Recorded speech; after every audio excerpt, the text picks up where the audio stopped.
Hey guys, it's Snow. Today we are going to cover 5 tips that will make you a better ARAM player and become an ARAM god. For an overview of this video, I will cover executing, when to or not to fight, waiting for gold and base, mana management, and portals, so the different portal mechanics on the 3 ARAM maps. I have included chapters for each tip so that you can easily navigate between them. Hope you guys enjoy this video. So for our first tip, we're going to look at executing. So the easiest way to do this is from enemy towers because they do more damage and you can kind of time it a bit better. Minions can also execute you if you're really low on HP, otherwise it just takes way too long. The reason why executing is so important is because you firstly deny your enemies any gold and experience with your death, which is a key part of League, gold and experience. But it is also the only way for you to buy items and get a reset. Because in ARAM, you can't recall or you can't walk back to base to buy. You can only buy once you have died. The reason for the timer you see is because in ARAM, the moment from which you are no longer damaged or debuffed by an enemy champion, you need to wait for 20 seconds to be executed, compared to the 15 seconds in Summoner's Rift. With this, just be careful about items such as Leandries or any other burns that might prolong this period from which before the timer starts. However, depending on the game state, you need to be wary sometimes executing to enemies, especially if it's at the end of the game where if you execute, the enemies are able to push to your nexus. And another thing is late game, the death timers can get much longer in the 40s to 50s, so it's a really good tool to use, but just be careful depending on your game state. The next tip, when to or not to fight, and while yes it is ARAM, so there's constantly fighting, if you can time when you initiate a fight, this will significantly help you win more games and prevent unnecessary losses. As a general rule, try to teamfight when you are at the enemy's base and avoid a big fight when they are at yours. Even though sometimes a fight, yes, it's inevitable, but as shown in this clip, the reason behind the importance of timing when you fight is that if you win a fight at your base, the enemies will most likely respawn once you have reached their base. However, if you win a fight at the enemy's base, you're more likely to destroy their nexus and win the game. This is also important in the beginning of the game when you're trying to destroy their outer or inner turret. First, clear the minion wave and try to fight on their side of the map. For my third tip, due to gold regen being significantly boosted in ARAM, it can be sometimes a good idea to wait in base for a little while longer to save up for your next big item, or even something smaller like an extra longsword. For me, I only wait if it is no greater than around 100 gold, but if it is for a bigger item power spike, like Rabadon's or Warmog's late game, depending on the state of the game, I might wait slightly longer for these items.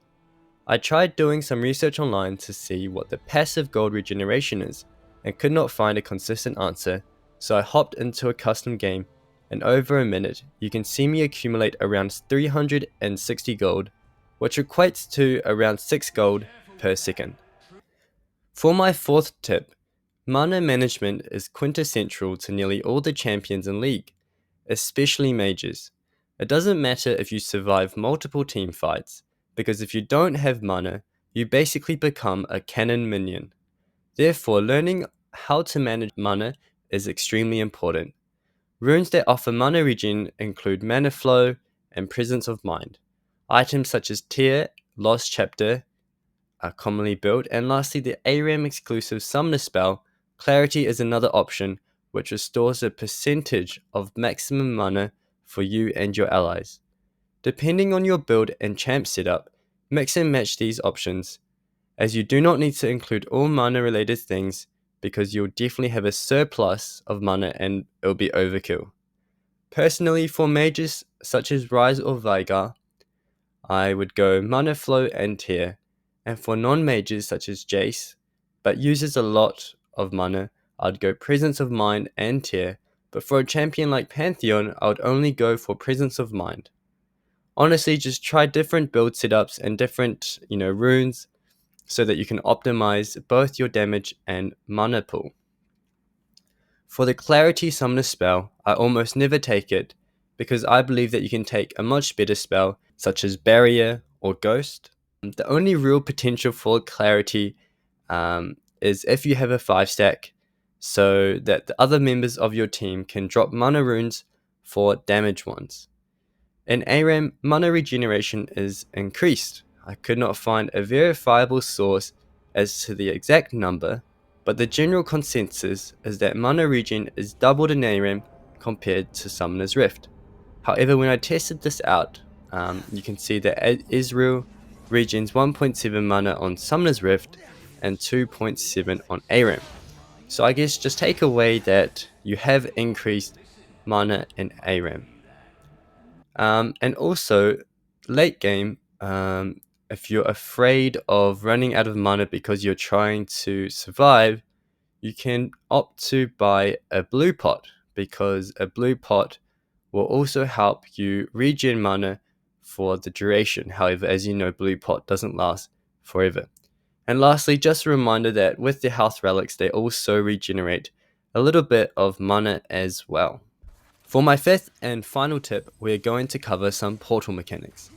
You've probably experienced a game where the enemy takes a portal right into all your allies and you just kill them in a few seconds.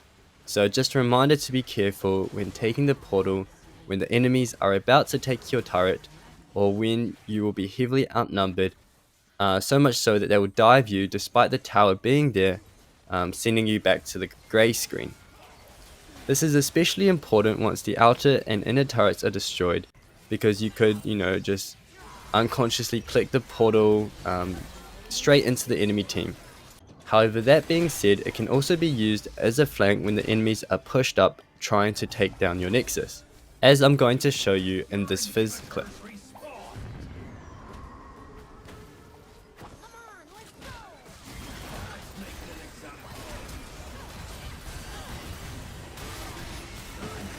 With the introduction of the different maps, we now have different portal mechanics to consider. So we'll start off with the OG Hextech portals on Howling Abyss, which requires you to click onto it, and you will not be transported if you just walk into it, as shown by this clip. On the Koshing's Crossing map, it does not have a click function, so kind of the opposite to the Howling Abyss map, where instead you need to walk towards the portal to go through it.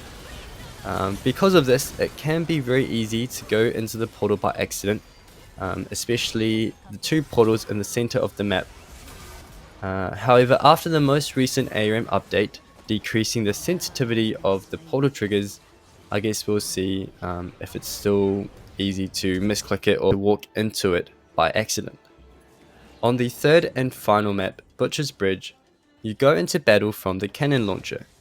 This is the only portal that deals damage, however it is a lot slower, and when you land, for a brief period, you are unable to move your character, which can cause you to take a lot of damage, as the enemy will know where you're going to land from the circle.